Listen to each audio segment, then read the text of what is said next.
नमस्कार। आज हम एक बहुत ही दिलचस्प किताब की कुछ हिस्सों पर बात करने वाले हैं, जोसेफ मर्फी की आपके अवचेतन मन की शक्ति।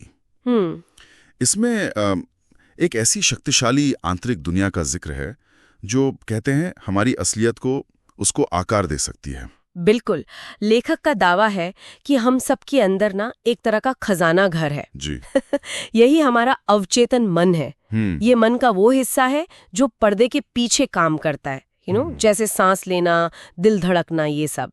पर माना ये जाता है कि इसमें बहुत असीमित बुद्धि और शक्ति है।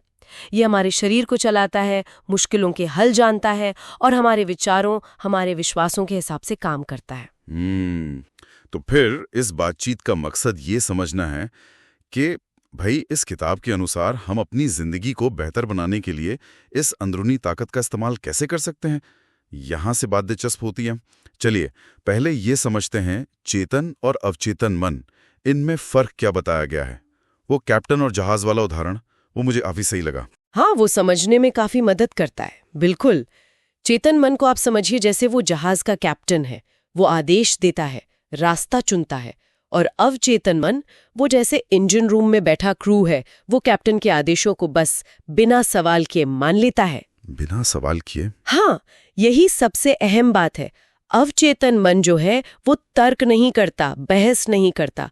वो बस चेतन मन से जो भी विचार या सुझाव मिलते हैं ना, उन्हें मान लेता है, चाहे वो अच्छे हो, बुरे हो, फायदेमंद हो या नुकसानदेह। अच्छा, मतलब अगर कोई लगातार सोचता रहे या कहता रहे मैं ये नहीं खरीद सकता या ये मुझसे नहीं होगा, तो अवचेतन मन उसे एक ऑर्डर की तरह ले लेता है और फिर वैसी ही परिस्थितियां बनाने लगता है।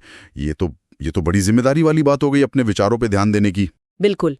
अब चेतन का काम ही यही है, वो सुझावों को हकीकत में बदलता है, चाहे वो डर से आए हों या विश्वास से। और यहीं से वो विश्वास के नियम वाली बात आती है जिस पर किताब में बहुत जोर दिया गया है। लेखक कहते हैं कि जीवन का नियम ही विश्वास का नियम है। मतलब आप क्या मानते हैं, शायद वो उतना जरूरी नहीं जितना ये कि आपका मन कितनी गहराई से उसे मानता है, वही परिणाम लाता है। यानी विश्वास की उसकी जो इंटेंसिटी है, उसकी जो ताकत है, वो असल चीज है। ये नहीं कि वो चीज खुद सच है या नहीं। किताब में पैरासेल्सिस का जिक्र भी आता है ना, कि विश्वास चाहे सच्चा हो या झूठा, असर एक जैसा ही होगा।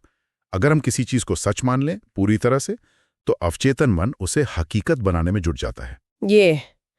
ये सोचना ही अपने आप में बहुत पावरफुल है। हाँ। और लेखक सिर्फ थ्योरी नहीं देते, वो इसे साबित करने के लिए कई किस्से बताते हैं। मतलब इसे इस्तेमाल करने की बात करते हैं, जैसे शरीर को ठीक करने की शक्ति। हाँ, किताब में कुछ हैरान करने वाली उदाहरण है। जैसे लेखक ने खुद का स्किन कैंसर, वो सार्कोमा, ठीक करने का दावा किया। कहा कि सिर्फ अपने अवचेतन मन को सेहत का एक तरह से निर्देश देकर ठीक किया। या वो पादरी वाला किस्सा, जिसने प्रार्थना और कल्पना से फेफड़ों का इन्फेक्शन ठीक कर लिया। ये उदाहरण यही दिखाते हैं कि कैसे सही विचार या एक मानसिक तस्वीर वो अवचेतन को प्रभावित करके कथित तौर पर हीलिंग ला सकती है।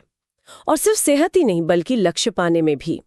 जैसे वो कॉलेज स्टूडेंट का जिक्र है जिसने एक महंगे बैग की इतनी शिद्दत से कल्पना की जैसे वो उसका ही है, और फिर उसे वो मिल गया।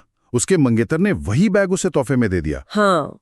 या वो फार्मासिस्ट जिसने लगातार अपने स्टोर की कल्पना की, उसे महसूस किया और आखिरकार वो हकीकत बन गया। और वो महान गायक कारूसो वाला किस्सा भी, स्टेज पर जाने से डर लगता था उन्हें। उन्होंने अपने चेतन मन के डर को, जिसे वो छोटा मैं कहते थे, उसे अपने अवचेतन की ताकत बड़े मैं से हराया। ये सब जैसे सबूत की तरह पेश किए गए हैं। बिल्कुल। ये किस्से यही बताते हैं कि अवचेतन न सिर्फ हमारे शरीर पर, बल्कि हमारी बाहरी परिस्थितियों और अनुभवों पर भी असर डालता है, उन्हें आकार देता है। अब सवाल ये है कि हम जानबूझकर इसे कैसे प्रभावित करें, कैसे इसे अपने फायदे के लिए इस्तेमाल करें। किताब कुछ तरीके बताती है। हाँ, वो कौन सी तकनीकें हैं जो सबसे असरदार बताई गई हैं? कई तरीके हैं वैसे तो, पर एक आसान तरीका है सोने से ठीक पहले का समय। जब हम नींद और जागने के बीच की अवस्था में होते हैं ना, जिसे ड्राउजी स्टेट कहते हैं, उस वक्त अपने अवचेतन को बिल्कुल साफ निर्देश देना या अपनी इच्छा को सच होते हुए देखना, महसूस करना। क्यों? उस समय ऐसा क्या खास होता है? उस समय ना हमारा चेतन मन, जो हमेशा तर्क करता रहता है, उसका पहरा थोड़ा कमजोर होता है, तो अवचेतन सुझावों को ज्यादा आसानी से ग्रहण कर लेता है, बिना किसी रोक टोक के। अच्छा, जैसे कि कोई सकारात्मक बात दोहराना।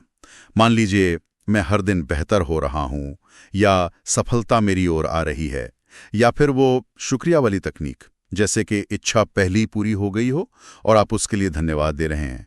वो एक आदमी का किस्सा था ना, जो पैसों की तंगी में भी कहता था, पिता मेरी दौलत के लिए धन्यवाद, और फिर उसे अच्छी नौकरी मिल गई।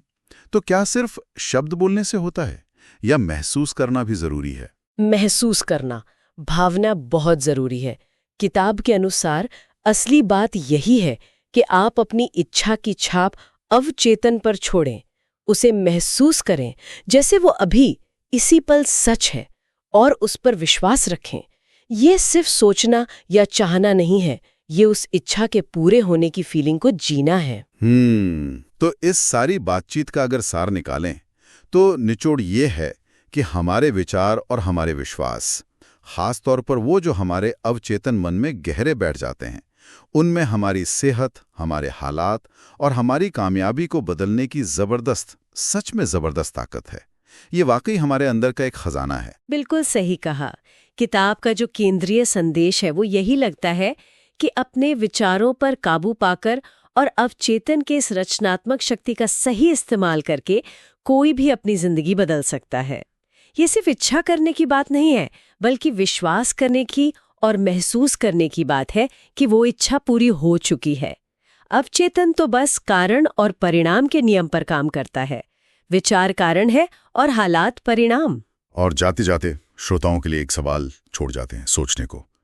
अगर सकारात्मक विचार और विश्वास इतने शक्तिशाली हो सकते हैं, तो हमारे अनजाने में या आदतन जो नकारात्मक विचार चलते रहते हैं, डर, चिंता, शक, वो हमारी जिंदगी पर चुपचाप अनजाने में क्या असर डाल रहे होंगे, इस पर सोचना वाकई जरूरी है।